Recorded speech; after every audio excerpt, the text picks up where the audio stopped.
Ngibingelele egameni kaJesu lapho ukhona khona uvaleke naleli thuba lekulaleleke naye i-Rhapsody yemaqiniso lokuyincwadi yaNkulunkulu lebhalwe ngumfundisi Chris Oyakhilome DSC DD.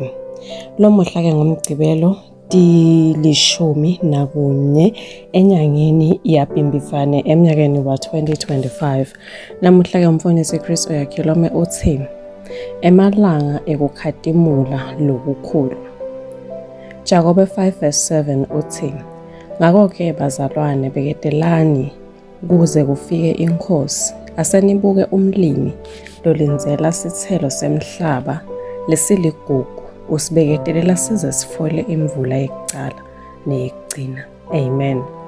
Inkosi Jesu yabita ababe ngekuthi ngumlimi futhi thine lesingumtimba waKristu sitithelo letiligugu temhlaba lawulinzele. Umpostoli Jakobe evesini lelibaluleke kakhulu sitshela ukuthi umlimi ulinzela imvula yekucala neyekugcina ngesineke. Jakobe 5:7. Siyathi ukuthi ku-Israel imvula yasemfasahlobo yaqala ngelanga le-Pentecost.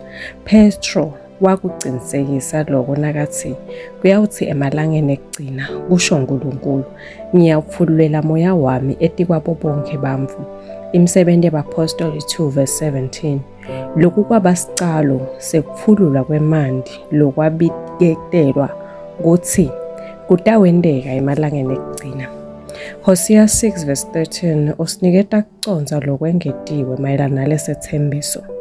Asimhloniphe simakade sitimisele nekumnaka impela njengoba kuqinisekile ukuthi lilanga liphuma ekuseni kanjalo naye uyachamuka etekithi njengetimvula tasebusika nanjengetimvula tasemfasahlobo letinisela umhlaba.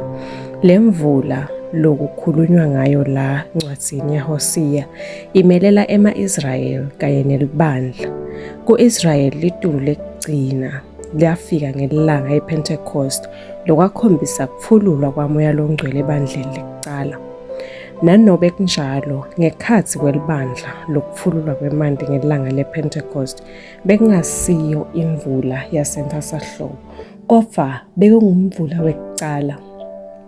Imvula yasekucaleni yimvula lefikako ngesikhathi sekuhlanyela, imvula lefika ngemuva kokuthi ilivu laNkulunkulu lihlanyelwe leyenta ukuthi lihlume futhi likhule.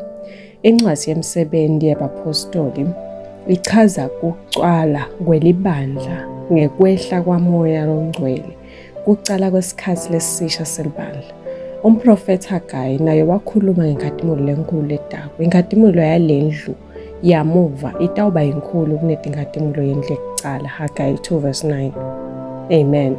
Lokhu kusho ukuthi ngisho noma imvula yasekucaleni beyinhle kakhulu kodwa imvula yasekugcineni lesiyivako nyalo itawuba inkulu kakhulu kunale nayo yaqala. Siphila emalangeni lapho inkadimulo lenkulu lapho khona libandla litawuveta inkadimulo yanemandla kaNkulunkulu. Petro, Jakobe kanye naJohane baphila emalangeni ekugcina mayelana nema-Israyeli kodwa thina siphila emalangeni ekugcina mayelana nelibandla. Imvula yekugcina ka-Israyeli imvula yekucala yelibandla futhi siphila esikhathini sekugcwala kwale mvula yekugcina. Haleluya. Uchubeka nesifundo ungafunda imisebenzi yabapostoli 2:16-17, Joel 2:23 naZakhariya 10:1. Amen. Kulesikhathi sanyalo sitawuthatha nawo umthandazo utawusha emva kwami uthi babe lothandzekako. Ngiyajabula ngekwati ukuthi ngiyingcenye yesithelo sakho.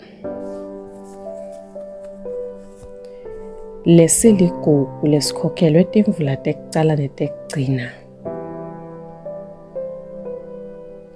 Ngiyabonga ngebuhle lobukhulu lobubonakala esomveni kulamalanga ekugcina. Ngihamba ngemandla nangekugcwala kwemoya wakho lomuhla. Ngishintsha labasefute nami ngetithelo nangemisebenzi yekulunga. Ngegama likaJesu. Amen. Ngiyathemba ukuthi uyijabulele i-Rhapsody yalomuhla.